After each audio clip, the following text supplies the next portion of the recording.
Hello and welcome to the Apex Racing Academy Porsche Cup Championship, live on Apex Racing TV and live on the iRacing Esports Network. My name is Sam Fitzpatrick. Alongside me is Dane Baird, with Alex Simpson operating the cameras tonight. And we're gathered for round one of the championship, and it is a championship that I'm really looking forward to, Dane. I love this car. It's one of my favorite cars on all of iRacing. It's about time we've come back to this machine in Apex Racing League and Apex Racing Academy, and it should be really good. We've got a fantastic 40 car field as well. I can't wait any longer. Yeah, absolutely. It's great to be here. This Porsche Cup car has always provided fantastic action when we've covered it on the Apex Racing TV. We've got a couple of other leagues as well that run this car. It's been great to broadcast and commentate on some of those, and I'm very much looking forward to this one. It's a 6-round championship, 2 races in each round. Nice, exciting format. And drivers all have access to the setups provided by the Apex Racing Academy, which is really cool. So everyone has the opportunity to get coaching and other stuff like that from the academy. It's a really good platform for the drivers, and all the drivers also have access to the setup. So they could all be running the same setup. They could be running their own. We don't really know, but it's definitely going to be an interesting season. Yeah, of course, those setups being developed by Kevin Ellis. Of course, he's got podiums and a disputed win, obviously. We won't go down that alley too far in the Porsche Esports Super Cup Championship, which is, one of the biggest road series in all of sim racing, frankly. Of course, he's one of the best drivers in that, and the drivers have access to those sets. Of course, you can get access to those sets as well if you go to Apex Racing Academy, Apex Racing AC.com to access that, and he can also talk you through the car as well. But we're currently in the practice qualifying session at the moment. 10-minute session for these drivers. They've got 4 laps that they can set, and this is a pretty short circuit at Oulton Park. It's a circuit that we haven't visited for so many years, Dane. I've been commentating now for about 3 years, and I can probably count on a couple of hands how many times we visited this place. However, since it's become free at the start of this season, the series are flocking here, and about time. And it's really setting a good chance for the drivers who haven't driven this circuit for many years. And it's a real tricky one. The track is lined with grass. It's so easy to hit the wall, and overtaking whatever configuration you use, but especially this configuration, is incredibly difficult. It's so narrow around this place. An overtake is going to take a lot of work. Absolutely. Not too many hard braking zones. This is one of them that we're seeing from the blimp cam into the chicane, and this section of the track is probably the most difficult. I would say the final few corners up over the left-handed crest here, you can see, and then this corner, the right-hander. I don't think I've ever got a good line through here. Left kink, under braking, and then into this double apex right-hander that tightens up a lot more than you expect. The number of times I've ended up in the grass on the outside there is unbelievable. We have got some driver cameras as well, a couple of the drivers lending their faces to us so we can see the inside of their rig. And this is Max Wolf that we can see in his pretty nice looking rig, and he has just finished the qualifying times, currently sitting in 16th position. Yeah, watch out for that as the day goes on. It's a fantastic feature that has been developed, and we should be able to see a few pictures of the drivers as it goes on. Max Wolf, of course, driver in the Apex Racing GT Championship, and is frankly awful at qualifying. I don't think Max will disagree with that. It is infuriating. I think he's currently 12th in the championship, and yet I think in qualifying he's 27th qualifying in that championship. It's really annoying. He's got podiums in that series before, but never qualified in the top 10, I swear. And he will be very quick when it comes to the races, I am sure. Currently on pole position is Logan Walker, who is a driver that I am not aware of too much, Dane, but I know that you've taken part in a few Porsche series in the recent past, and you know a few of these drivers. Is Logan a driver that you've come across before? Because remarkably, he's an amateur driver and he's up on pole position. Yeah, we don't see that too often, do we? The American driver currently sitting on the top of the stands. You can see the AM and Pro drivers, the little bit of a color just on the left-hand side of their name on the timing tower. Red drivers are in the Amateur Championship, and green drivers, as well as everyone, is in the Pro Championship. So the red AM drivers, they've all got their separate little points championship that they're fighting for, as well as the overall championship. It looks like Logan Walker might be looking to take both of those, as he's currently sitting on pole. We don't often see that, an amateur driver on pole. We've got some drivers struggling with the traction on the exit of the final corner, as everyone's sort of finishing their laps. The drivers have got just over a minute and a half left to go, and they have 4 laps at their disposal. And I think, judging by the lap times that have been set, they will have time for all of them. Only a couple of drivers still left to set times there. Yeah, just a couple of drivers out on circuit. Ferrari has already completed all of his laps, so he's just coming to the pits. Manzano, though, is still going round. I think he's just approaching the line at the moment, over that little bit of a crest and then down the start-finish curve, or straight, whatever you're going to call it. And he... I think he may have improved on that lap, did he? But it wasn't enough for him moving up the order. It remains in 16th place. And with only 45 seconds to go, the session will advance as soon as we hit the 10-minute mark. So that should be pretty much everyone. Also, Vince Harley actually just approaching the line, the 292 car. He crossed the line, however, he remains in last position. Now, quite being able to breach the 80-second barrier at the moment, the 20.06, the fastest time at the moment, but it's obviously looking very close. This first lap, though, then it could be problematic going into that first hairpin. If someone misses their braking zone, then it's going to cause absolute disaster for the drivers ahead. I can only hope that we don't see too many problems down there. Yeah, absolutely. Cold tyres in this car, obviously, as most of the cars do now in iRacing, has the new tyre model, version 7, or it's not really version 7 anymore. All the cars seem to have their own tyre model at this stage. They've decided that all the cars deserve their own tyre model. All the cars have very different tyre characteristics in the real world, and now they do in the sim as well. But cold tyres are treacherous in this car. The first couple of laps are going to be crucial for the drivers to heat those tyres up, because whilst you have cold tyres, you have very little grip. It's almost like driving on ice for the first couple of corners. Many a driver in the official series and then a couple of leagues that I've driven in have been caught out by that. But a big zone for overtaking on the first lap, and big area where drivers can sort of cause a little bit of dramas through Lakeside up into the hairpin, the island hairpin. We're using the island circuit, skipping out a little bit of the circuit, but we've got the grid up on the screen time. Yes, Logan Walker on pole position then, with Ivo Labsha in second place. Philip Laura starts in third. Then it's Luke Maxwell, Stellan Lindenberg, Roberto Ferrari, Oscar Wilkins. One of the top amateur drivers actually is Oscar Wilkins there. Richard Carlson for Hellraiser starts in eighth. Then it's Angelo De Celis. Max Wolf, he's up in the top 10. That's his best qualifying of all time, I swear. In 10th place. Aaron Smith in 11th. I'm sorry, Max. Bob Humphrey starts in 12th. He's another very good driver when it comes to the races. Kev Copeland, former GT amateur champion, starts 13th. Then it's Pete Wadsworth, Paul Doman, Daniel Manzano, Tim Perry, Daniel Parmalee, Alok Iyengar, Kevin Kitzelman, Joseph Saul, Daniel Payham, John Chessiter, Mark Jones, Andy Taylor, and others, as we are underway for the first time this season. Logan Walker trying to defend at the moment as he loses the lead to Ivo Lobsher straight away, but they're still side by side going down the hill for the first time. Who is going to have the advantage straight away? Such an important start around this Oulton Park track, and it is Labsher who gets the lead straight away. Trying to respond straight away is Walker. Good stuff. Max Wolf further down, gaining 3 places already. Yes, that's deep on the base for the 137. Will he even make the corner? It's a pretty wide part of the track, and he has just about made it and remains in second place. Should get a good launch as well, and we'll try to attack Ivo into the next corner as well. It was a terrible start for Kitzelman, Manzano, Payham, and Carlson. All of them colliding just outside the top 10 as we see a replay of how it all kicks off. It was the Hellraiser's car that was collected at the start. I saw in the background of the shot, and we'll see now it just doesn't get off the line, and bang, big impact, and then gets thrown into the pit lane, and another driver gets sent with space shuttle status into the air.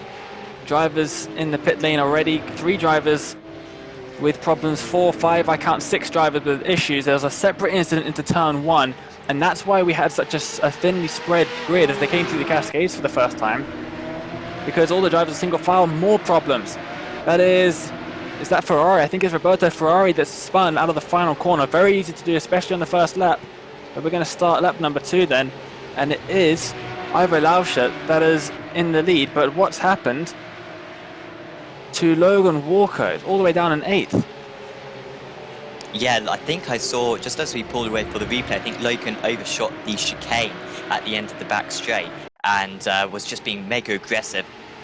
This was him going wide at the hairpin, and then you'll see, I think just really frustrated they lost that lead immediately. 20-minute first race this, and pretty much the order after the first lap will most likely be the order for the end of the race, frankly. I mean, from my experience, at least in supercars, it is almost impossible to overtake around this pace. Aaron Smith has just had an issue, by the way, live, but there you can see the 137.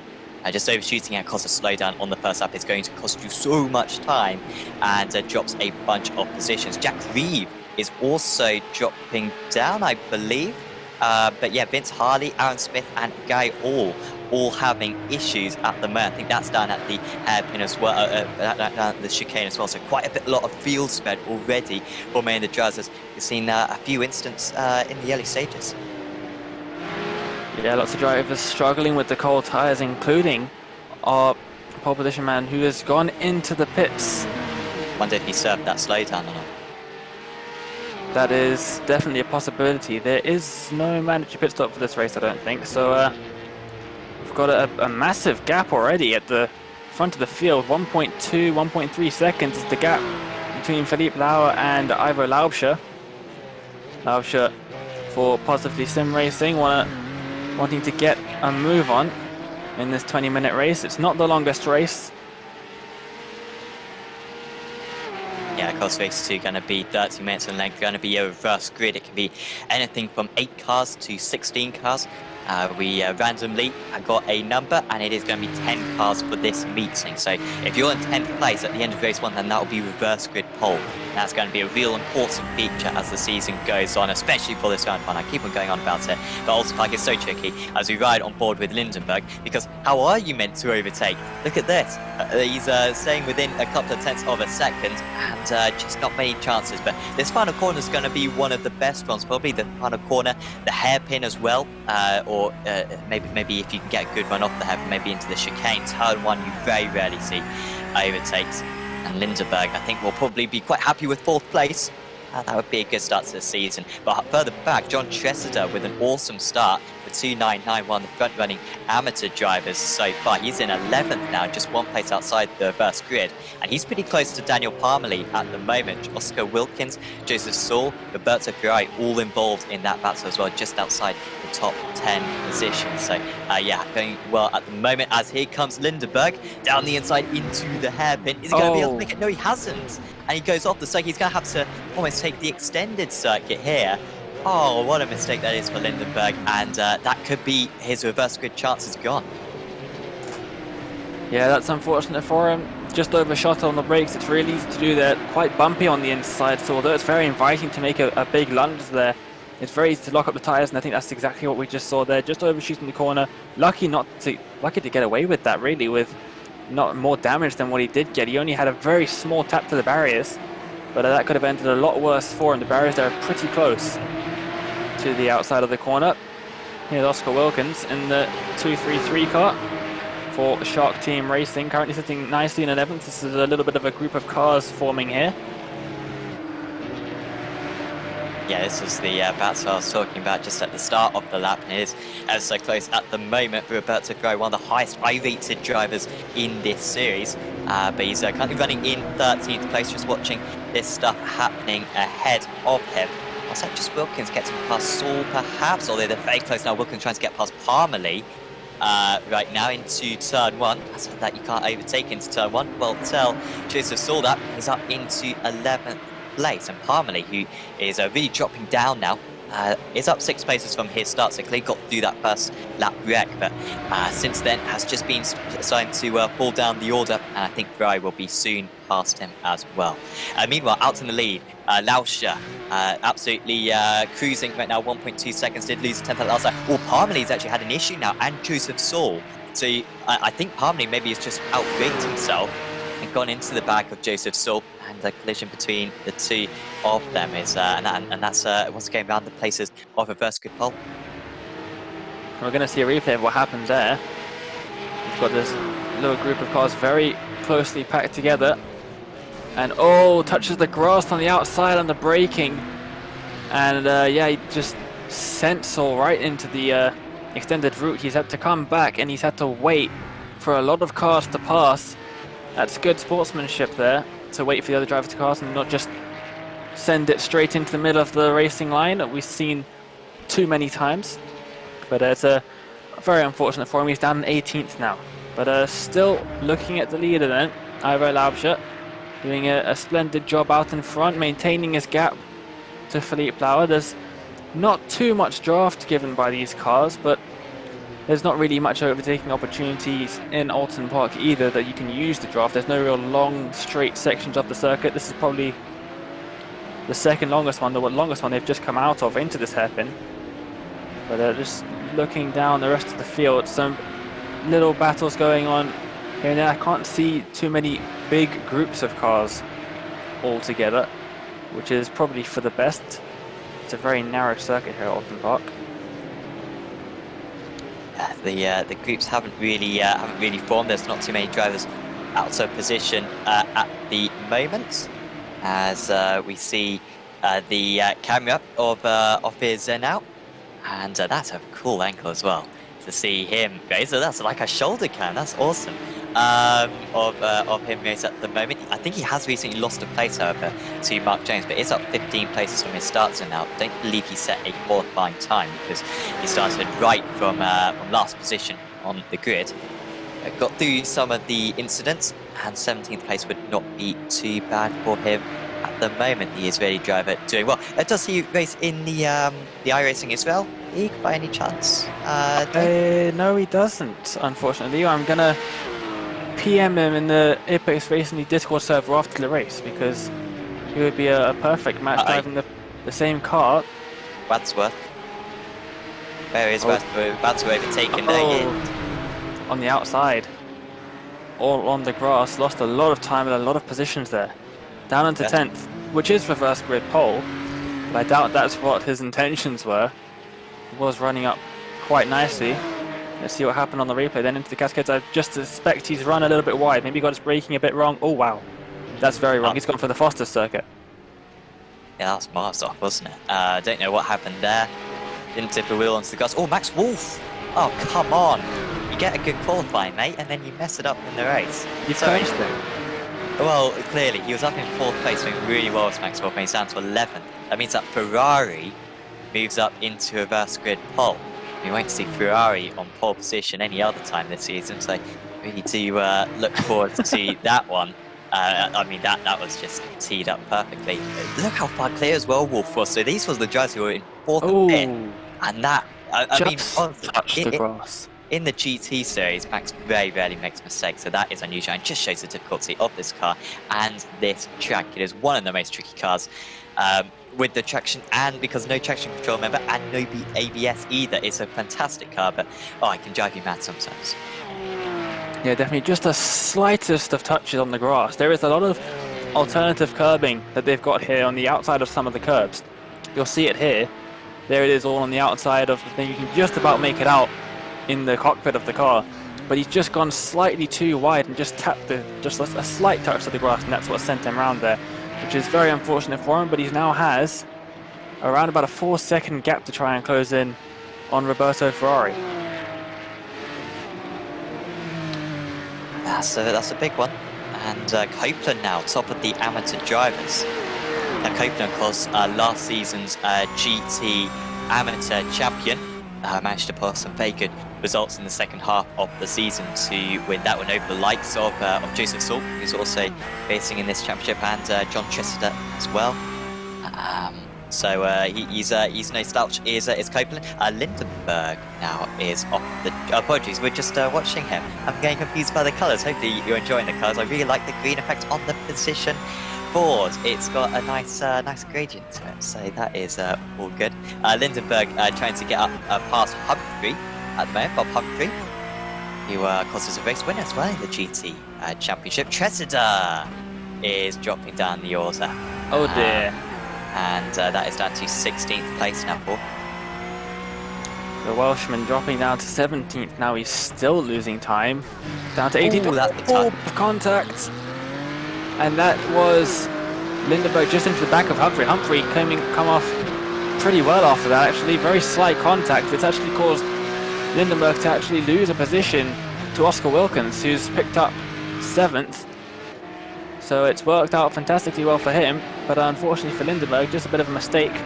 Touched the back of Humphrey. Oh dear. And is there going to be some contact? Yes, there is. That was Wilkins into the back of him. He's going to lose time and possibly lose a position to... Is that Ferrari that's just got past? Oh yeah, sorry, that was...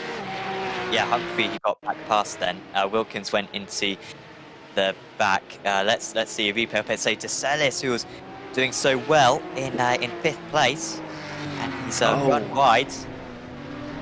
Just got some snap oversteer on the exit of that chicane, and there's a slightest of contacts between the two of them. You can just about hear it. You can't even see any sort of dents on the front of Wilkins, who ran into the back of him. Just take a look a bit further down the field. Remember, 40 cars. And here is Mr. Andy Taylor, also known as Groove Media, who is the very kind man who takes all of the Apex Racing League photos for our website and social media, so big shout out to him. You can check out his work at groove_media_. And yeah, he does some fantastic work for us at Apex Racing League, so big shout out to him. Currently running in 19th, which is a very respectable position. And of course, go to the ApexRacingLeague.com site after the race. Check out the race reports and all of his pictures. DeCellis, oh, well, these are very good drivers. I will just say these are very good drivers, and even they are making mistakes. Great to see if they'll learn from these mistakes later on in the championship. It's certainly a baptism of fire. It was, so this was a little bit earlier on then for DeCellis, and he was already going to be under pressure from behind. However, he's been able to repel that attack at least, and then makes a mistake later on. And he has already made a mistake at this corner so far today. Here we are through the left and then the right. Oh, there's a bit of neck codes or contact, and skids into the wall. No grip with those that new timer. Yeah, no, there's not the largest amount of runoff at some of these corners. You've seen it's a bit lucky out of the Cascades there. You can see on screen, massive amount of runoff on the outsides. We've got a little bit of a look from Lindenberg in the 119 car. He did go for a bit of a look up the inside of Humphrey. He wants to make the move stick this time, but just had to pull out of that. Had the door shut in his face by Bob Humphrey.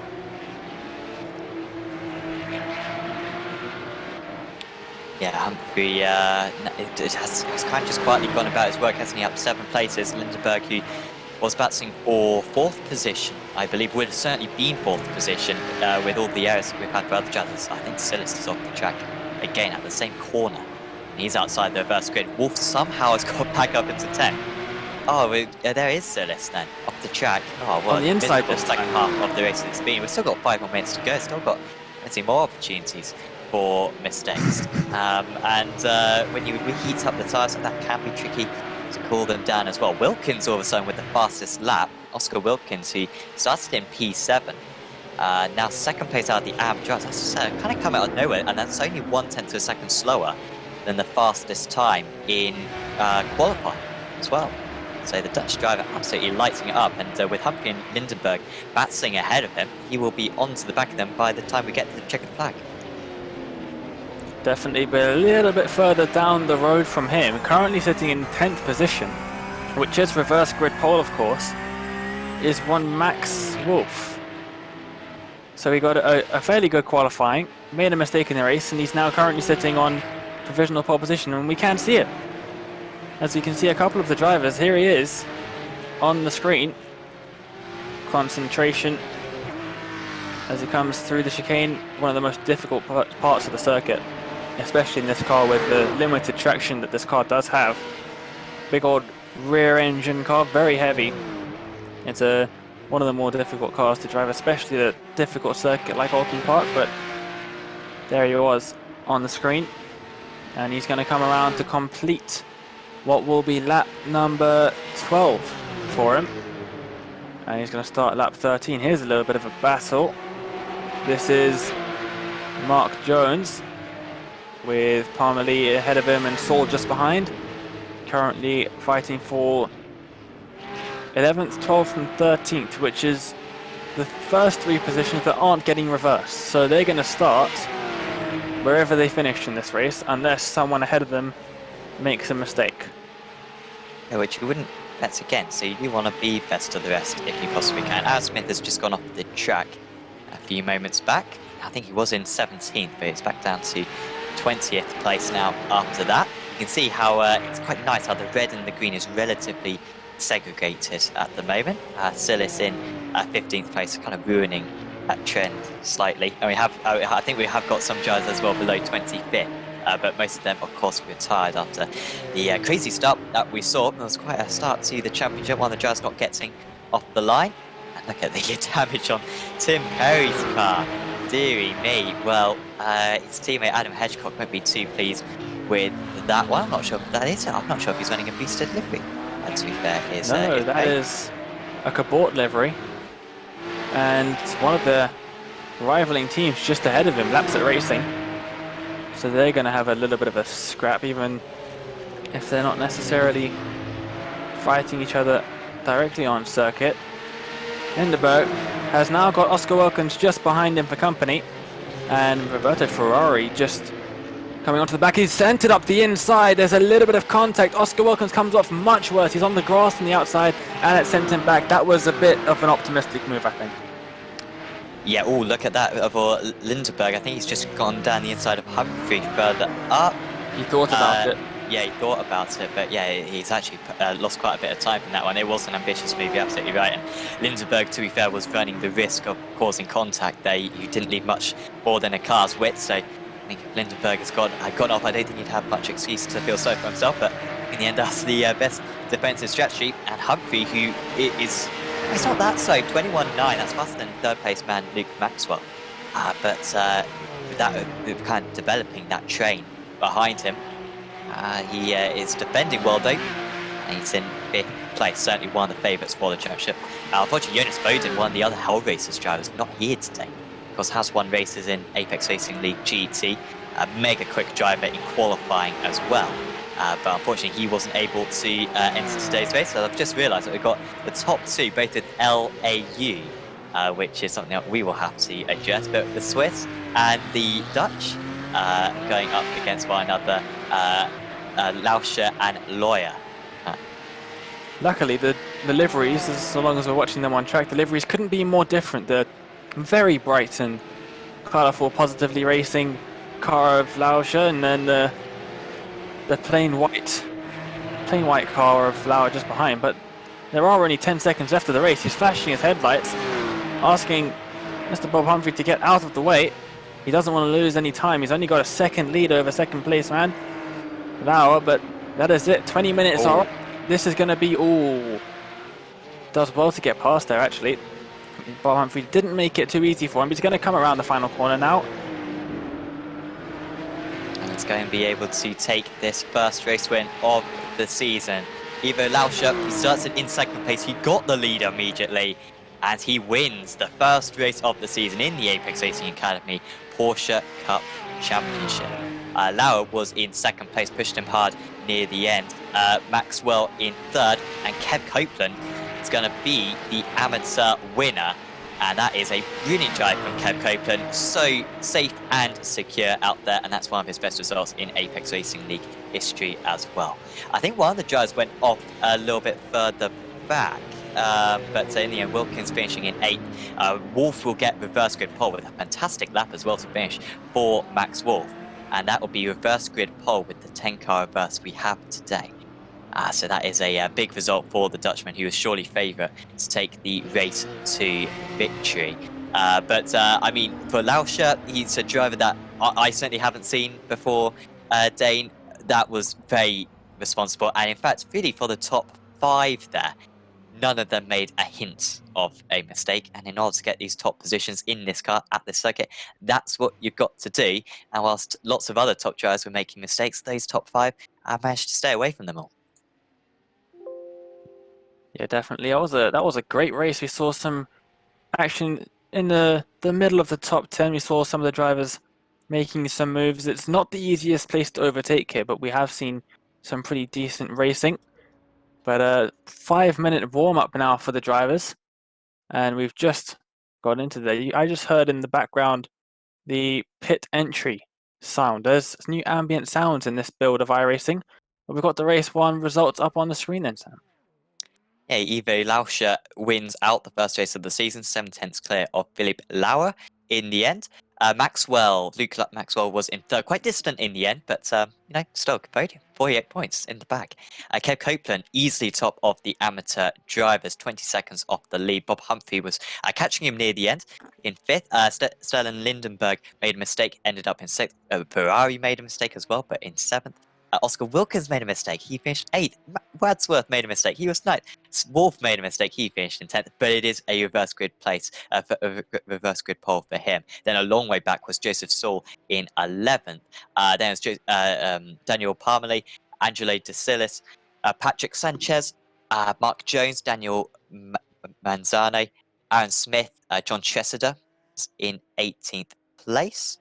And then behind that was Jack Reeve, Logan Walker, Tim Perry, Ophir Zenow, Trevor Humphrey, Vince Harley, Andy Taylor, Kevin Kitzelman, Paul Doman, Daniel Payham, and did everyone finish only 1 lap down? No, there were a couple of tie series. So Iyengar, Carlson, and Ora, and Aroyan. Apologies, we will get these names by the end of the season. Unfortunately, they finished more than 1 lap down, so will not score points, which is a shame for them. Now, we are going to now have a little bit of a video from our friends over at Virtual Racing School, who, of course, do some of the best setups in iRacing and also do some fantastic driver coaching as well. I'm just going to watch a bit of a video from one of their coaches, David Williams, about the subscription service at Virtual Racing School. So hopefully you enjoy, and we'll be back with you on Apex Racing TV in just a moment. Virtual Racing School was developed to provide support to the next generation of sim racers. No matter if you're a rookie or veteran or what car or track you'll be racing, our goal is to provide training every step of the way.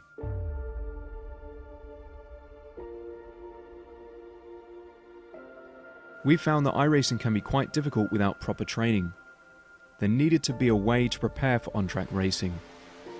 With VRS, you can literally learn from the best sim racers in the world, including 4-time NASCAR iRacing World Champion Ray Alfala. And Ray Alfala is a 4-time champion of the NASCAR Peak Antifreeze iRacing Series. 3-time iRacing Grand Prix World Champion Martin Kroenke. Martin Kroenke becomes a 3-time world champion. Rallycross World Champion Mitchell de Jong. Mitchell de Jong is now champion for the iRacing Rallycross World Championship Series. And many other top sim racers.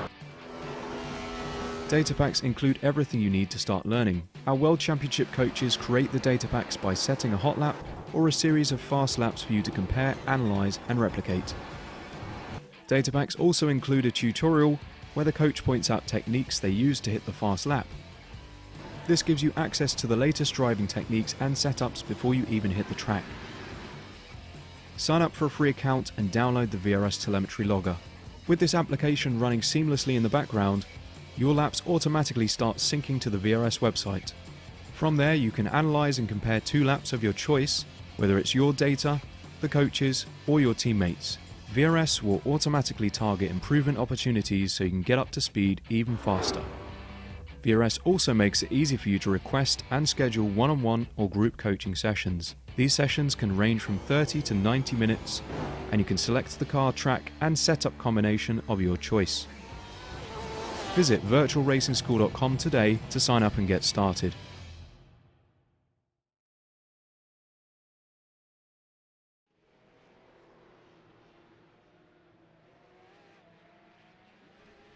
Welcome back to the Apex Racing Academy Porsche Cup Championship, live on Apex Racing TV and live on the iRacing Esports Network. Hopefully you enjoyed that little video from Virtual Racing School. I mean, over 50 data packs from road and oval racing. You can get one-on-one coaching as well as some of the best drivers in the world, so certainly do check out Virtual Racing School if you want to improve your sim racing performance at all.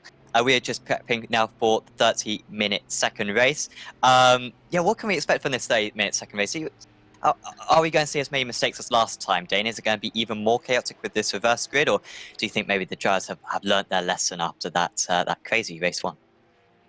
Yeah, well, race one was pretty crazy, I have to say, and lots of drivers making some mistakes. I think the reverse grid isn't too big. It's only the top 10 were inverted. I think they were all running sort of similar pace. You can see the grid up on the screen now.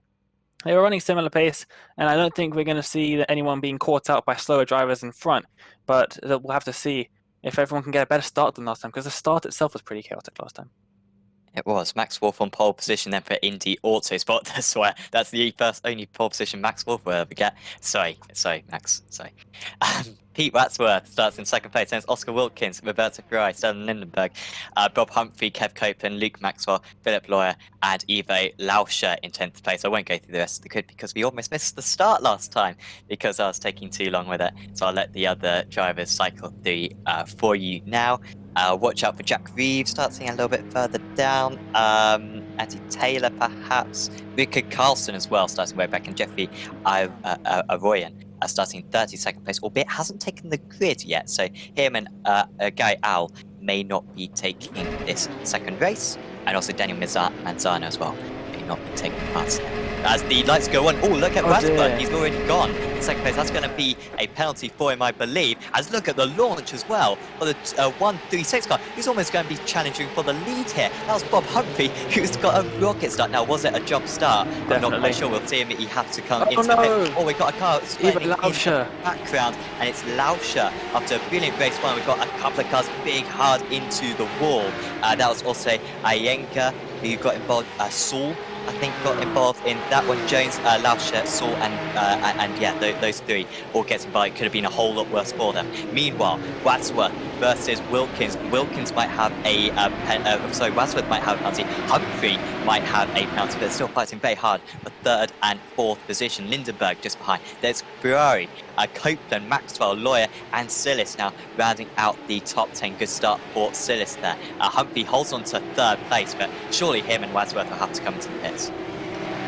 Yeah, for sure, Wadsworth, we saw him jump start, and I don't think I saw Humphrey coming out from his pits, from his starting grid stall a good second before the lights went out and everyone else started moving, so I can expect to see both of those drivers heading down into the pits for their penalty. Oh, and it's very loose for Wadsworth off of the exit, just over there into the penultimate corner. A little bit of contact as well, and oh, who is that?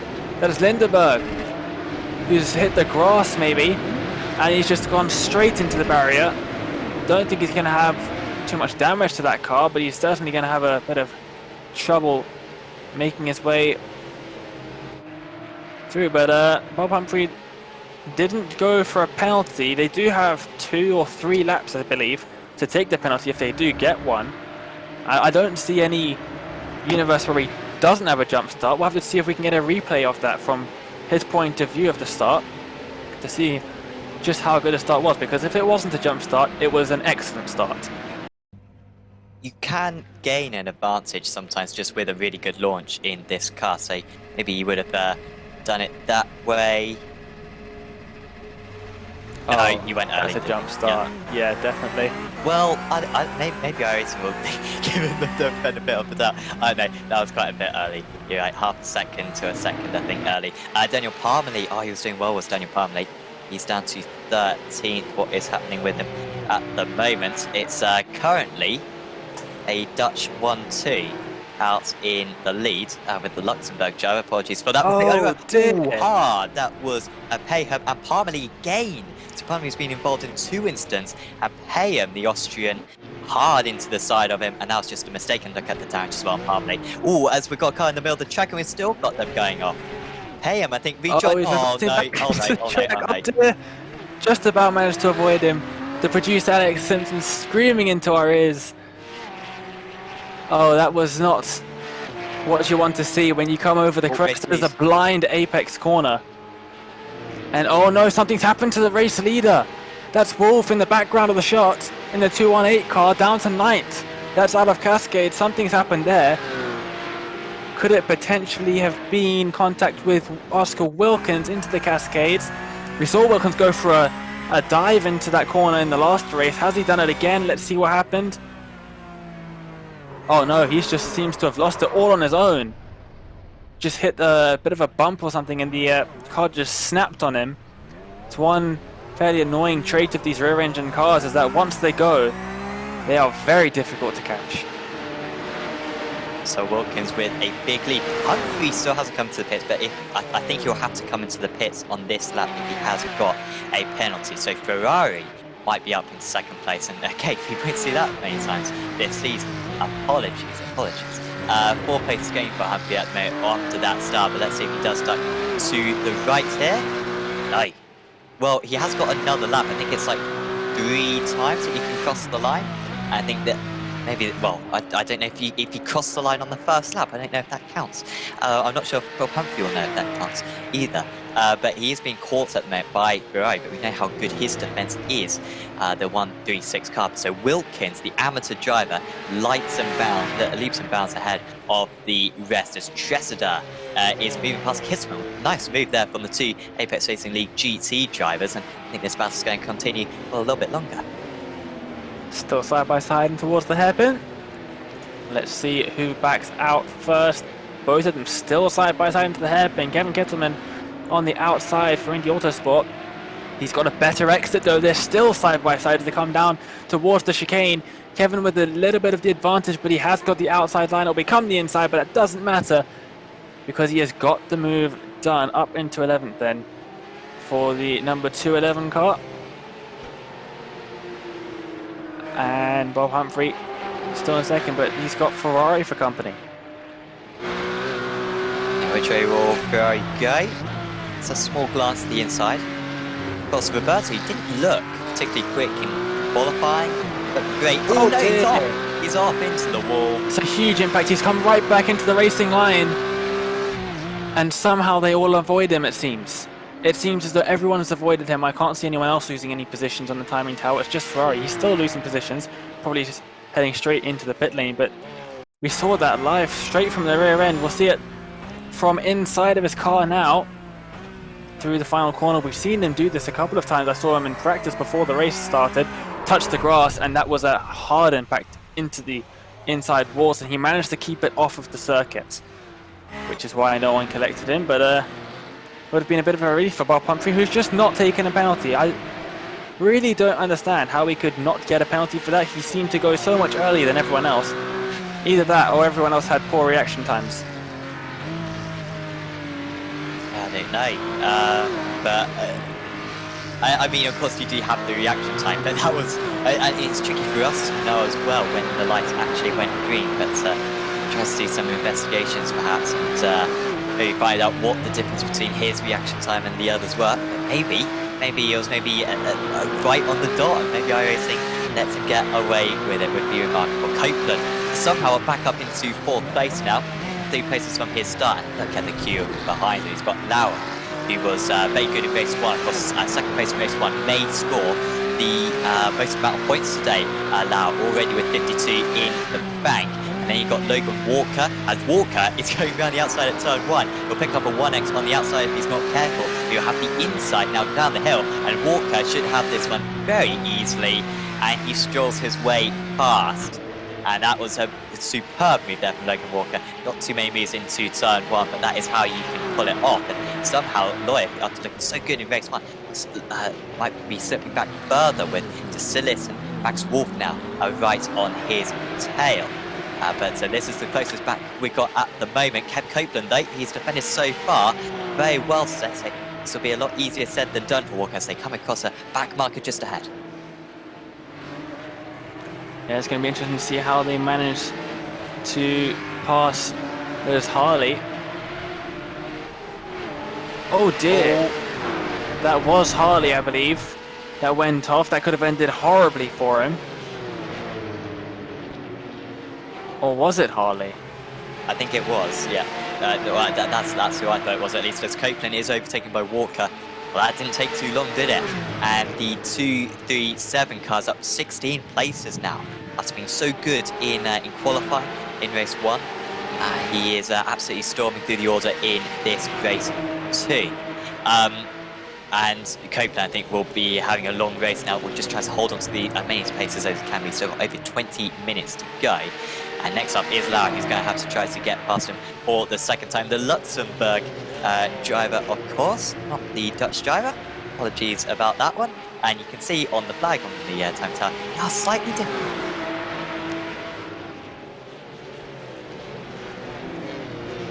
Oh, that's nearly contact from DeSillis just behind. Did not make contact though, but DeSillis with a very good exit. He's within 2/10 to the next chicane. Lauer just cannot catch a break right now. Here's Paul Durman. Was he cut back? Oh dear, who's that? It's gone off and there's more contact. Cuts the chicane. I believe that was Sis that just got pushed wide there on the first apex and then just cut right across the grass and slammed into the side of one of the other drivers. Lauer has dropped back. His onboard Logan Walker then. Head back to TV cameras. Let's see what happened here. Just behind. Oh, he spins all on his own and DeSillis just takes to the escape road. He locked up and slammed into the side of second position driver from the first race, Philippe Lauer. Well, it looks like no one's going to be scoring big. No one's going to get a couple of, well, Maxwell might get a couple of podiums for you. He might be leading after this round. Yeah, another collision out there on second. And that's a shame for Walker as well. Clearly, he is mistake prone because he could have definitely had a good chance at winning both races today. But he's made mistakes in that chicane in both races, and he's going to come away with relatively dear, who's that? Someone who I'm not even sure. That's Max. Was it Max? No, it wasn't Max. No, it wasn't. That was Vince Harley. He's who went miles off the track. Oh wow. He's done a good job of not ending up on the other side of the circuit there. Almost taken to the Foster's layout and goes back. If you go too far over there, the iRacing decides that you've actually teleported from one side of the circuit to the other, and it will give you a fairly hefty penalty for doing so as well. They say you cut the course, and let's hope that that hasn't happened to Harley. But here is Max Wolf after a great start, then a mistake, dropping down to 9th, I believe, and now he's back up into 5th after all the chaos that's unfolded in front of him, and he is now just on the back of Copeland. John Tressida has gone down to 19th, by the way, and Andy Taylor, fortunately, has also gone down. But yeah, Wolf. Oh, here we go. It's going to be an overtake for Wolf. That was well, that was surprisingly easy there for Max Wolf. Gets past Kev Copeland. Who is Copeland driving for this season? I ought to know, to be honest. But of course, Max Wolf driving for Indy Autosport, and even if he does recover a 4th place out of this, he will be annoyed that this race win kind of escapes from his grasp, because I think he would have had a good chance against Wilkins if he'd kept it on the track.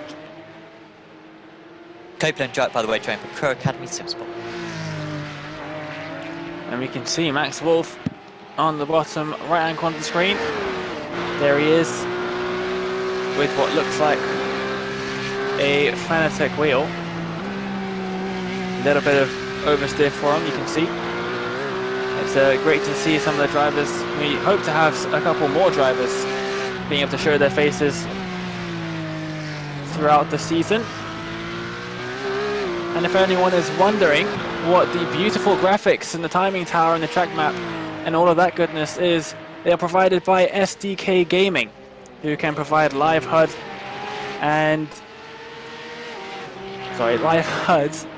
and also timing towers, enhanced relative boxes, mini maps, as you can see all of those on screen now, as well as images like the Apex Racing TV and Apex Racing Academy Porsche Cup logos that you can see.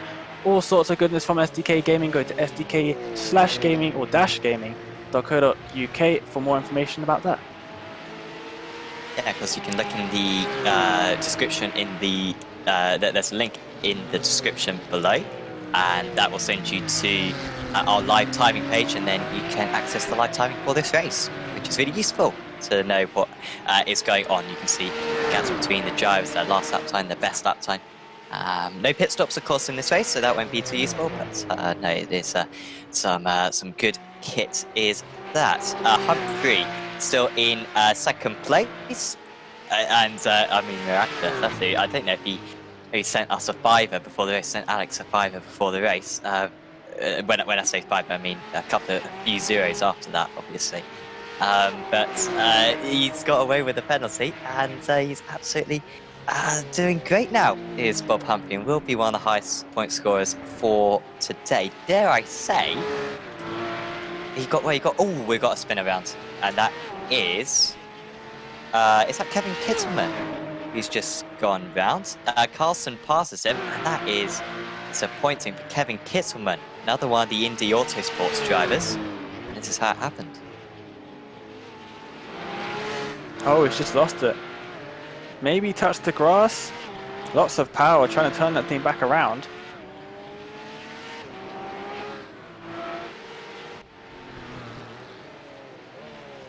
So Carlson was the one right behind him, and he benefited massively from that. Doman, who we haven't seen all day long, he's battling with Jack Reeve, who again we haven't seen too much of so far. They are 4 and 11 places respectively at the moment. Also Payam and Manzano behind.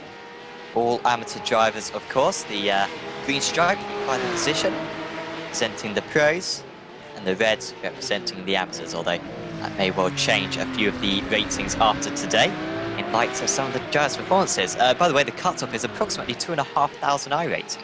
So some of these amateur drivers who are beating these 4K, 3K, 4K pro drivers, that is how much they are overperforming, and it is a mystery why their I ratings are so low.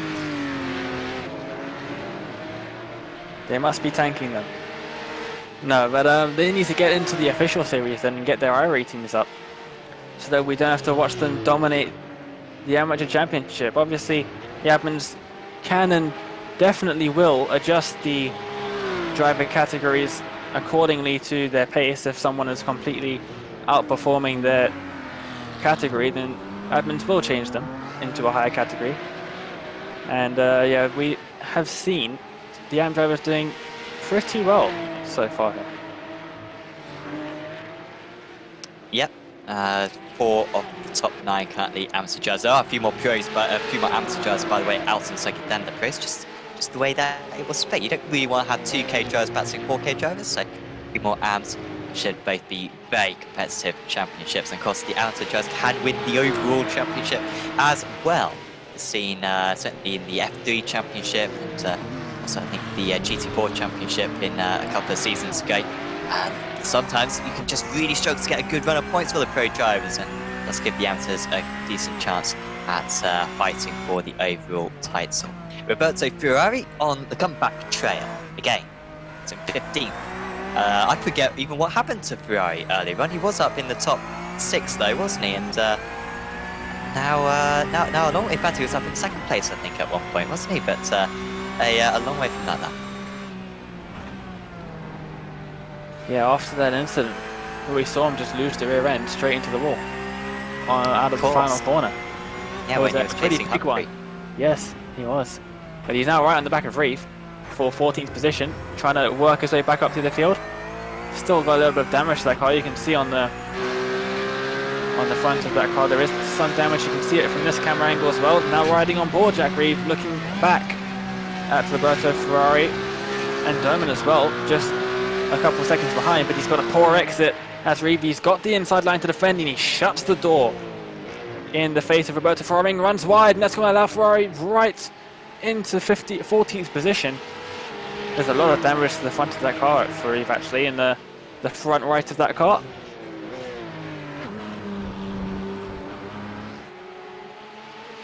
Yeah, he might drop further down. Walker in 6th. I think he's overtaken Lindenberg on this lap. I'm not quite sure. I'll see what the lap times are this time. Around 4/10 of a second between the two of them at the moment. In fact, 4/10 between each of these cars. And in fact, that was Walker dropping back to Lindenberg. So Lindenberg catching up to these drivers. Once again, a good Scandinavian representative. Actually, not too many. Only a couple. Where are the Norwegians in the finish? But at least there's a couple of Swedes out there today. 7th and 8th place. Lindenberg will try to take advantage of this defensive driving from Copeland. And there's so clearly contact between the three of them. Still, Copeland is defending well. Had to get to the inside of the track here if he's going to hold on to this place. Although, actually, the straight just running out. And Walker can't get past. He has already got past Copeland, remember, earlier on. But then on the next lap, he made a self-mistake and lost it all again. It would be remarkable, but contact with the tyres, with that big spin, they could get up into 5th place. And of course, Maxwell only a second and a half up the road. Copeland with a big slide, and he's going to make contact, but somehow Walker makes his way past. Did the other car, Lindenberg, he did get past, but he had to slow right down. And Copeland was very lucky there, and that's the first mistake we've seen him make all day long. Yeah, it is. Let's see what happened then. Oh, he just loses it mid-corner. Oh, a little bit of contact, actually. Quite a lot of contact, actually, with Lindenberg. There he is. The top placed Swede at the moment for Hell Racers. Really great livery on this car. Hell Racers do a fantastic job. We've only seen Hell Racers for a few months, but no, their liveries are absolutely spectacular. So, yep, whoever's doing them, good job to them. But that is a big shame for Lindenberg, who did well to be straight away onto the brakes as he tries to reduce the impact, and he was, fortunately didn't hit the wall. Smith gets past Perry. That is Aaron Smith getting past Tim Perry, although they are currently alongside one another. Aaron Smith, I think, has got that one sealed and delivered in 10th place, and he has done. So Aaron Smith 242 up to 10th place now. Humphrey, how far? Well, he's now 12 seconds off the lead, but Maxwell has caught up to him. I think just getting held up in the traffic on that lap was Humphrey. And Wilkins with a 20.98, Humphrey 21.6, and then Maxwell 21.58. So 2 100ths faster. Gap is 8 tenths per second. They are miles clear of Maxwell in 4th. Yeah, that battle for the lead, non-existent at the moment.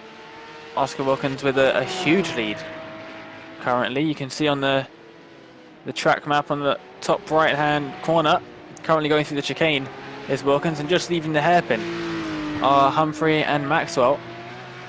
Currently in a little bit of a battle there. You can see it a bit more clearly now. Well, Walker's going to be past Wolf, I think, any moment now. 2 tenths to a second is the gap. Just going into the chicane. Oh, Maxwell's made a mistake as well. Luke Maxwell, oh, he's been so good today. And he's made, I think, did Humphrey go off the track as well? I think maybe Maxwell's just collided with a back marker there. Andy Taylor, I think Maxwell and Taylor may have come together. Taylor's still stationary, so he might have to get a tow back.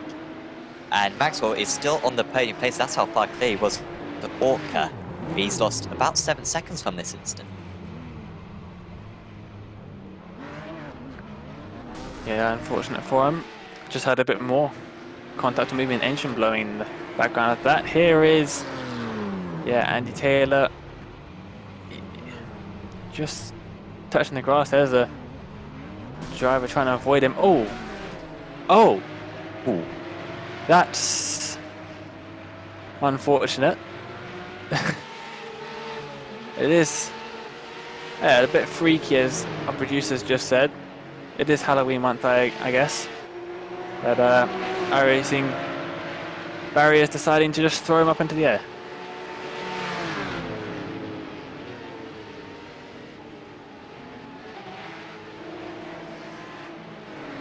Yeah, no regard for the laws of physics. Right there, as we have seen in the past. But Walker got past Wolf then. So Walker did get past Wolf. He's up 16 places now. Not the highest gainer. Rickard Carlson is the highest gainer. I haven't actually haven't paid that much attention to Carlson, to be fair, this race. But he's quietly gone up the positions. Benefited from Copeland's mistake. I think got past him on the last lap. So he's up into 7th place. Jeez, no, we did see it a bit before, didn't we? Of course, the Swedes of Lindenberg and Carlson have been quite close to one another for a little while, but I hadn't noticed he's gone up 23 places. And really no one's scoring big points. I guess Maxwell be championship leader, a couple of 48 points, a couple of third places. Also, of course, if you get 16 incidents, you get a drive penalty in this race. For every 10 incidents, you get 5 penalty points. So you do want to keep the incidents low, but of course, it's not much of an issue around this track. There are some dodgy off tracks, namely turn 3, where it's probably the worst iRacing off track ever, where you put like a third of your car off the circuit and you get a penalty. And also turn 1 as well can be a bit tricky, but on the most part, the grass is enough of a deterrent. That's a nice move there from Manzano to get past Doman, 16. Absolutely.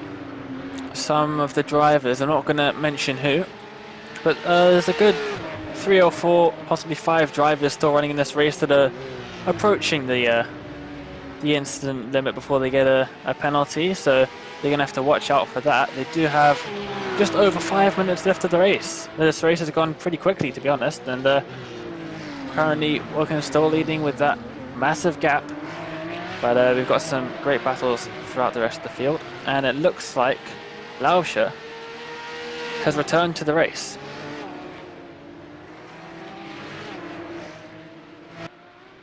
Yep. However, he's not going to score points. He is already 2 laps down. You know what? I feel bad for Parmalee, Harley, and Lauscher out there because they're all just over 2 laps down. Unfortunately, will not score points. If you need to score points if you finish on the lead lap or 1 lap down, because you do get points as well down to 40th place. So even if you finish 30, that's still 10 points. A winner gets 60, so 10 points is still quite useful.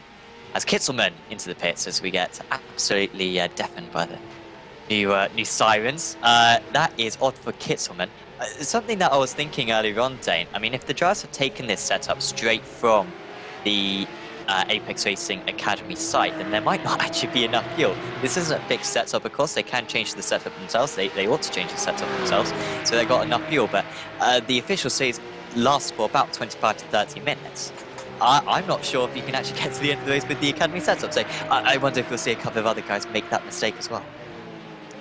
Well, they'll only do it once, that's for sure. So, You amount of fuel. Yeah, they'll end up with too much fuel in the next couple of races. Once again, Max Wolf on the screen, and there he goes. A couple of drivers in the pit lane, actually. You can see just in the background of that shot for a couple of seconds, but yeah, I'm starting to wonder as well as you, Sam. A couple of these drivers, I think they're going to run out of fuel. So, who did we see in the pits before? Was it Kitzelman before? Because on my screen, as Sanchez went in as well. It was Kitzelman who was the driver in before. Roberto Ferrari came in as well, although that was ages ago. So actually Kitzelman's the only, Kitzelman and Sanchez are the only ones who have come in recently.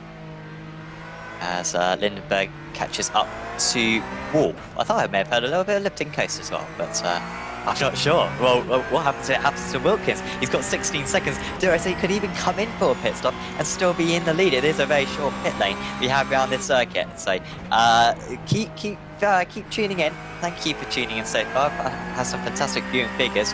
If you've enjoyed the first round of this championship, we've got 5 more rounds to come to you in future weeks, or 5 more rounds to come in future weeks. You keep tuned on Apex Racing TV and the iRacing Esports Network. Keep tuned as well for the final few minutes of this race. It could get interesting. that it can, and it most likely will. We've still got the top 10 positions pretty closely contested, with we're riding on board with Stellan Lindeberg, and just ahead of him is Max Wolf, and just ahead of Max Wolf, about 4 seconds up the road, is Walker. There he is, Logan Walker, in 4th position, and just ahead of him is Maxwell. So we've still got some battles for position going on. It is anything but over at this stage. 2 laps to go, I believe.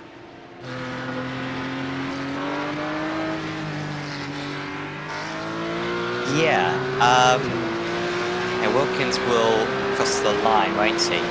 Just enough time to do 2 more laps. Yes, I wonder if that'll push anyone as well on fuel, because Wilkins' pace has been so good.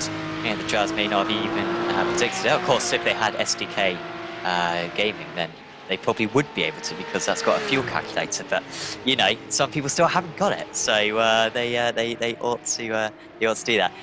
Ferrari almost passing Saul for 12th place as well. Maxwell at the moment holding off Walker. Surprising that it's the pro driver being caught by the amateur driver. I mean, it does almost look like the complete opposite. Here is that Ferrari pattern. You can see the amount of damage on Joseph Saul's car for Academy Sim Sports. And he will defend into every single corner from here on in. Ferrari looking for that 12th place. Will be up in the top 10 in the championship after this round for the pro driver. This could be a good opportunity into the final corner. But Saul had enough in hand, and he's now got 2 more laps to get this one done. They're almost one lap down on the race leader. Yeah, and it is the final lap then for these drivers.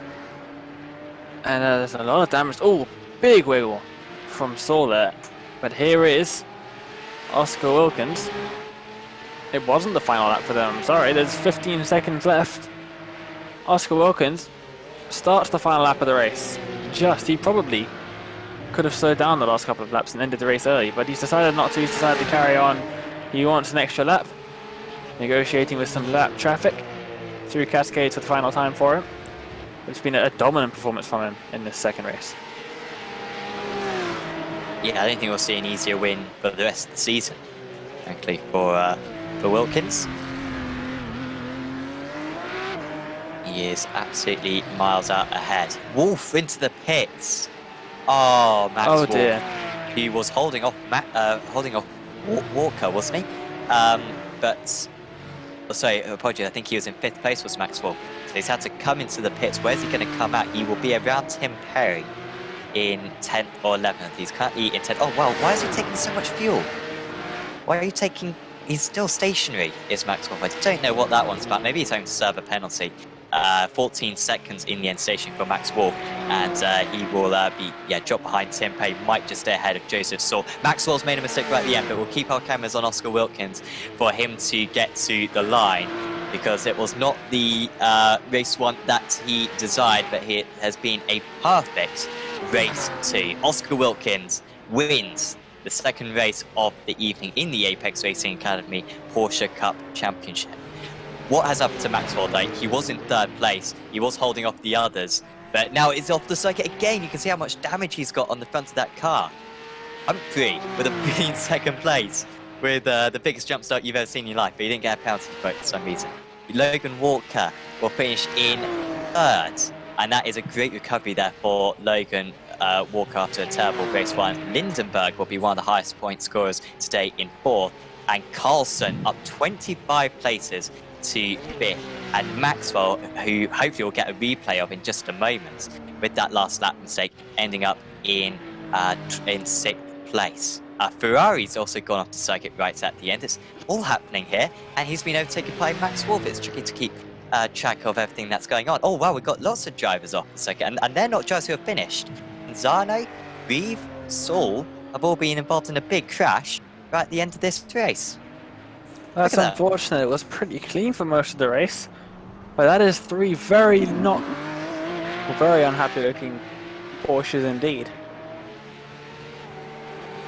Oh, and that car of Reeve is crabbing very much. Let's see. This is what happened to Maxwell. Is it a punt? It is a punt. Oh dear. How that's so unfortunate for him. He gets turned around, but straight into the tyres, which in real life would move, but not here on iRacing. They are very much solid objects. So, yeah, big smash to the front of his car. Oh, and this is the second one. Touches the grass, getting lapped straight into the barrier. Is this going to be the cause of the second incident, maybe? No, he sticks right onto the grass, onto the left-hand side, gets well out of the way, and I believe this is what's happened to Vince Harley. So. Yeah, unfortunately, I can't see this one. He loses it, locks up. Oh, that's what happened. So he goes over the crest, gets very loose, slams on the brakes to try and catch it, just touches the barrier, which knocks him into the side-by-side running cars of what looks like Joseph Soul. Yeah, just touches the barrier, bang, and that is a very hard impact into the wall for Joseph Soul. He is blocking the track. Oh, two cars just avoiding him. Let's see what happened here. Roberto Ferrari narrowly avoids that. How has he managed to do that? Gets caught out, touches the grass, bang, that's him into the wall. And I believe we're going to see someone join him. Everything happening at the end here. So many different incidents in the same corner. Here's Trevor Humphrey. Let's see in the 220 car. Oh, he manages to avoid him into the grass, into the inside wall. And there goes three more cars. Oh, he doesn't hit the wall. He did a great job. Oh, that's a good 3-4 cars that have gone off there, trying to avoid the stricken car of Soul. Here's Officer Zanu, the 225 Israeli driver. And he's going to come through here and find a car in his way, flat out. On the brakes, it's way too late at this point. And a little bit of a shunt into the barriers, and he's joined by the Lapset racing car. Let's see what happened to him. I think it's going to be much of the same. 287. The Brazilian, Daniel Manzano, he's going to come through the left-hander. There's a car in his way. He ends up on the grass. Oh! How was he avoided? That was Ferrari. Roberto Ferrari just in front of him. He's done ever so well to avoid him. There's another car behind him as well. But, yeah, that is an incredible incident. There must have been 7-8 cars involved in that one. Sam, it's a shame that you missed that. But we have the race 2 results up on the screen. Yeah, I caught the end of it. I mean, you could make a Chronicle series out of that one. For you easy money, if Warner Bros wants to get in contact. That was incredible. Oscar Wilkins then wins out 18 seconds clear of Bob Humphrey. They were all oblivious to this one. I'm sure they're probably watching it back on the stream. Logan Walker ends up in 3rd place. Sterling Lindenberg in 4th. There's Rickard Carlson. Good job by the Swedes. Well done to the Swedes. Luke Maxwell finishes in 6th. There's Kev Copeland, Angelo DeSillis, Aaron Smith, Tim Perry, Max Wolf, Paul Doman, Roberto Ferrari, Daniel Manzano, Joseph Saul, Jack Reeve, Daniel Payham, Kevin Kitzelman was in 18th. Then it was Mark Jones, Patrick Sanchez, John Cheseder, Daniel Parmalee, Ivo Lauscher, Trevor Humphrey, Andy Taylor, Vince Harley, Alok Iyengar, Ophir Zenau. By the way, only the top 20 actually scoring points. So so many drivers were 2 laps down because of the shortness of the track. Philip Lauer, Pete Wadsworth, Guy All, and Jeffrey Arroyan pretty much didn't finish the race. So plenty of issues. They do get a faster bet in this series. So yeah, so that's absolutely craziness. What a first meeting of the season this has been. And of course, we'll get some interviews with the drivers as well. Let's see who we have got. In fact, we've only got the one driver, but we'll have a chat with him. Max Wolf, who is in the commentary box for right now, who fortunately didn't listen to my commentary. Otherwise, I think he'd be quite angry with my insults. But Max, well done. That was a great qualifying from you. 10th place on the grid. That was I was surprised, to be honest, when I saw that result. It was also a big surprise to me. I didn't expect qualifying to go well after my recent ARL GT League performances, so it was a pleasant surprise. But unfortunately, it went a bit downhill from there. So yeah. Take us through race 1 then. It seemed like a brilliant start for you. Yeah, race 1, I couldn't complain about the start. Only the guy in front of me, I don't know if it was connection issues, but he didn't seem to go. So I went around him, lost a bit of time, but I had an awesome first lap. And then a couple of laps later, while struggling to get through the melee, I made a little mistake, got my left rear tire on the grass, and yeah, the car was just gone from that moment on. There was no way to save it for me, so that was a bit unfortunate, but I got a decent recovery drive, got back to P10, and luckily P1 for the race 2. Yeah, and then race 2, once again, the start, absolutely no problems, but you soon found yourself under big pressure from behind. Did that kind of contribute to your off? Take us through that instant. Oh yeah, the start was amazing. Like nothing I can say about it was just good. Exactly how I wanted, got a gap, and then I believe it was Oscar. He just kept gaining and gaining, and I kept looking at my relative, and I got a bit nervous. And at one point, I was looking at my mirrors just at the wrong time, and for turn 3, you have a little bit of banking, and if you hit it, you get it just right, and I missed it, so I went out wide, spun it, and yeah, made a mistake, completely my own fault. So I wasn't too happy about it, and yeah, the pressure, it was on. I felt it definitely. Definitely, and looking forward to the rest of the season. I mean, how much experience do you have in this car, and how confident are you feeling about this championship? Any more confident than, say, the GT championship? Well, I feel more comfortable get some decent results, like maybe a top 5, because I know the speed was there, but because I don't have really any experience in this car, I just jumped into a couple of practice sessions before this league. Yeah, I kept struggling with controlling the car, as you may have noticed, and yeah, but I think I'm expecting some good things from this championship, and I'll look better at my fuel levels before the race. Absolutely. Well, congratulations on your 10th and 11th. Max, is there anyone you'd like to give a shout out to? Yeah, I would like to give a shout out to our sponsors, MaxFest. I like the name, of course. And our other sponsors, Sim Racing Coin and the whole of Indy Autosport. Great team, great guys. Yeah, I think we can achieve a lot more in the coming races of the season. Awesome. Well, thanks for having a chat with us, Max, and thanks for setting up your camera as well. It's been great to watch you through the event, and best of luck for next time. Thank you. Max Wolf there, your 10th and 11th place driver in race 1 and race 2. That was cool, wasn't it? And nice to have a cameo as well from Max's dad, which is cool. Dane, who would you like to have a chat with now? Well, I think I have to get the feature race winner up in the commentary box then.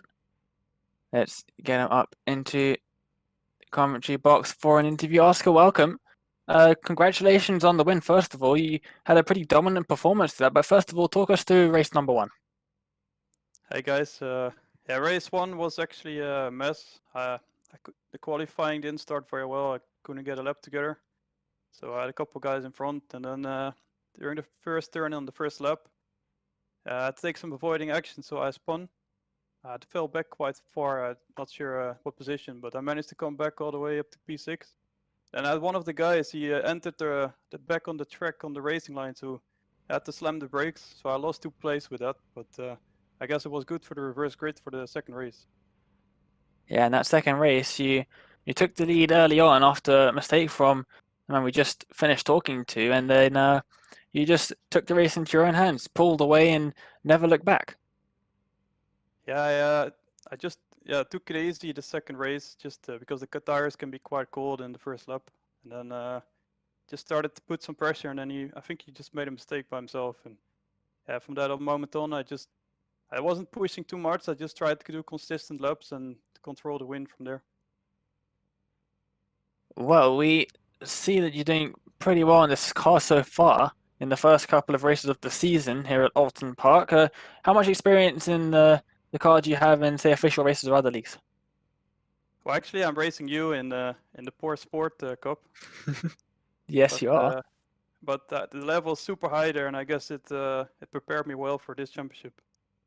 Yeah, the level in that league is super high. We've even got some Super Cup drivers in there, so it's a pretty difficult one. This one is maybe the level slightly a bit lower, but it's allowed you to get some pretty good results so far. Next week, then, Imola. It's a pretty fun track from my point of view. How do you find it? Well, Imola, it's the official race for this week. It's a fun track. It's a nice flow, but it's very tricky. But unfortunately, I will miss that race because I'll be working. So Oh too bad. dear. Well, we'll hope to see you back in a couple of weeks' time then. Congratulations on the win. You gave us some great action in race number 1, and we saw you dominate race number 2. We'll see you in 2 weeks' time. But before we let you go, is there anyone you want to give a shout out to? By my family and friends, if they were watching, just say hi. Yeah, thanks for watching, and hope to see you guys in 2 weeks' time. Well, thank you very much. And Sam, it was great to talk to Oscar, and I believe you've got another driver waiting. Right, see you guys. Yes. Yeah, thank you, Oscar, for that. Who are we going to chat with next? I'm starting to I could make a great song out of that. We will talk with. Oh, it's really tricky because they're both done really well today. But we'll talk to Luke Maxwell because I'm not sure he might be second place in the championship right now. Maybe Wilkins and Humphrey actually ahead of him. But basically, Luke, you've done very well today. Congratulations, a 3rd place and a 6th place. First, take us through race 1 because it almost seemed a bit lonely for you out there. You seemed to be coming away from the drivers behind and dropping back from the drivers ahead. Yeah, not a bad thing, I think, on that track to find a bit of open space and set them into your own race. So yeah, managed to find a reasonable pace that I was comfortable with, and kept the gaps and kept out any mistakes. So yeah, really pleased with that. Race 2 wasn't quite so serene. You seem to be under pressure from everyone. There seemed to be one driver catch you up. Maybe they make a mistake, but then another one would come. It looks very stressful out there for the whole half an hour. It certainly was stressful. But I was doing quite well, and then I had a back marker spin in front of me, and I basically had to lost about 6 seconds. So, and I was getting put for pressure right up till the end on the last lap. But I did get a punt on the last lap. I think I probably would have finished 3rd, or it would have we would have battled to the end, but unfortunately I punted into the tyre barriers, so a bit of a shame. How hard have you found this Oulton Park circuit, because we saw so many mistakes? Do you think it's just because drivers are getting used to the car, or is it just you think this circuit it is very error prone? Yeah, the car is definitely a challenge, but you put that car on a circuit like this that's tight and bumpy and undulating, and it's got bumps in the braking areas. It's gonna be a challenge, that's for sure. So first time I drove here was probably a week or so ago, in the official iRacing series. So it's been a lot of practice this week, but good fun nonetheless. And a 3rd and a 6th today. You must be going for the championship then. I mean, you're not going to be far from the championship lead. This is my first ever official kind of race series, so we'll see how we go. Well, best of luck, Luke. Is there anyone you'd like to give thanks to? Just thanks to the team at ITGR Racing for sort of sponsoring the car and so on. So yeah, well done, guys. Awesome. Well, thanks for having a chat with us, Luke, and well done on accumulating so many points today. We will see you next time at Imola. Thanks, guys. So Luke Maxwell there with a 3rd and a 6th place finish. Dave, we've got time for one more interview. Who do you want to talk with last? Well, I guess I've got to go for Kev Copeland then. Let's get him in for a quick interview then. Kev, welcome to the commentary box. You had a pretty action-filled races, both races really, and what do you think about race number 1 first of all? I was super chuffed with race 1. Really pleased with my start and managing to stay out of trouble, and just trying to put consistent laps through, and to finish P4 in that sort of strength of field, just over the moon, absolutely over the moon. Well, you have done a very good job there for Pro Academy Sim Sport, but in race number 2 you did a pretty respectable drive. You finished up in 7th position, but you had your fair bit of action there. And you started a bit higher up the grid, but you didn't have a boring race. No, I made a couple of errors under pressure, so I was running reasonably well early on, but I don't cope with the pressure well, quite honestly. It's one of my weak areas, so quite often I'll be looking in my mirrors too much, and that showed.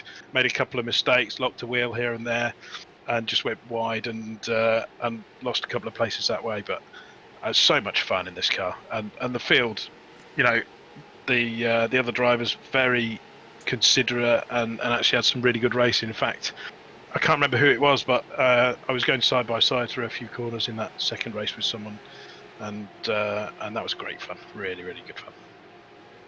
That's great to hear for the first week of the league. It's only 6 weeks long, and week number 2 is at Imola. What are your thoughts about that track? Yeah, not my favourite, to be fair. We did that in the GTs on Sunday, and I didn't have a great race. So, but you know, this is a completely different animal to the GT car. So, I'm looking forward to the challenge, and I'll be getting on the practice very soon. Or maybe a bit of a redemption race for yourself then, after maybe not the best race in the GT Championship. A lot of GT drivers have moved over to the Porsche Cup. There's some familiar faces. It must be nice to get to race them in something a bit different. Yeah, it's good, and it's interesting to see how people adapt to the different driving style in the car, and you know, some of us are taking to it a bit better than others. And it's nice to race wheel to wheel with some of the guys that we know from the GTs in the Porsche. So, loving it. Well, Kev, thanks for joining us. Before we let you go, is there anyone you want to give a shout out to? You guys for putting on the league.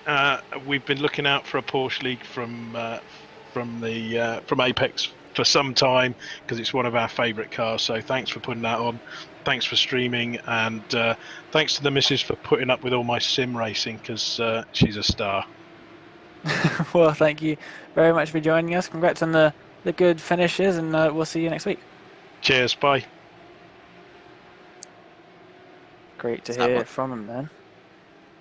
Yeah, I was there.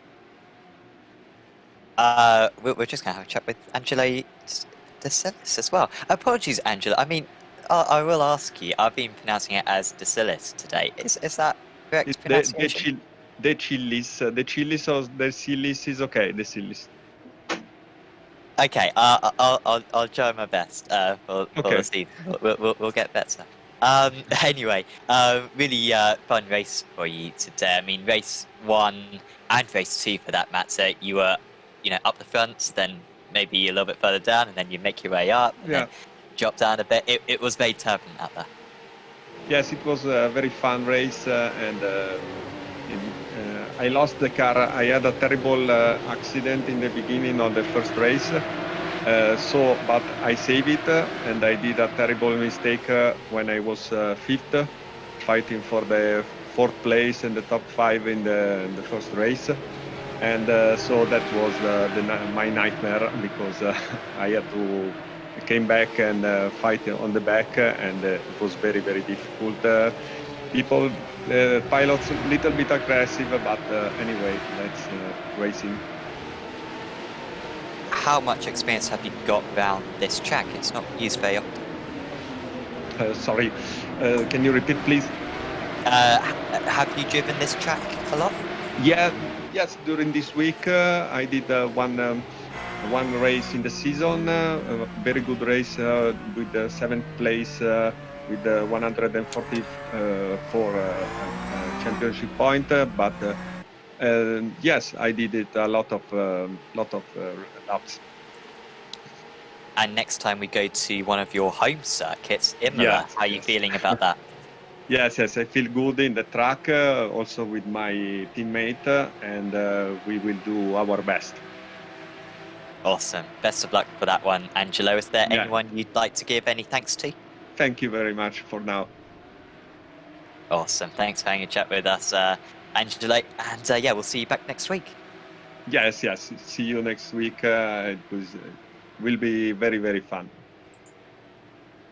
So that was Angelo DeCillis then in DeCillis. DeCillis. Yes, DeCillis. DeCillis. This is what we will be doing for the next 6 weeks.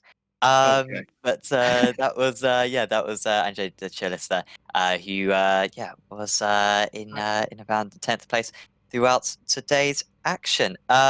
Dane, we have Imola for the next round of the championship, and that's of course we're visiting there in F1 very soon as well, which is going to be fantastic to visit. But it's always fantastic on iRacing as well, and it's going to be a slightly different track to this. I mean, once again, tight and twisty, but compared to this place, it'll be almost feeling quite expansive. Yeah, and the runoff and track limits at them are pretty lenient, I would say. If you can be a bit kind to the circuit, there's plenty of places that you can extend and eke out just a little bit more time. One of my favorite circuits, especially in this car, probably my best circuit in this car. Actually, had my best results in a couple of leagues that I've done in this car, and I'm really looking forward to that. It always provides some good racing as well with that long main straight, good overtaking opportunities too. It's going to be a good one. Yeah, long run down to turn 1 as well, isn't it? That's going to be absolutely incredible. Going side by side into the period, into the first couple of chicanes, the Tamburello and the Villeneuve chicane. Really looking forward to that one. Of course, big shout out once again to Apex Racing Academy. And if you want to improve on your sim racing, if you want to get access to some of the best setups in all of iRacing, you want to get one-on-one tutoring as well from some professional drivers from Apex Racing team, sign up to the Apex Racing Academy, and you can get access to all kinds of different cars. I think we've got over 20 cars at the moment, having setups and data packs developed for them. So certainly do go there, and it can really improve your performance on the track. Would certainly recommend it. Thank you for tuning in for this stream. Lots of you have tuned in, so really do appreciate it, and hopefully you'll tune in for the remaining rounds of the championship as well.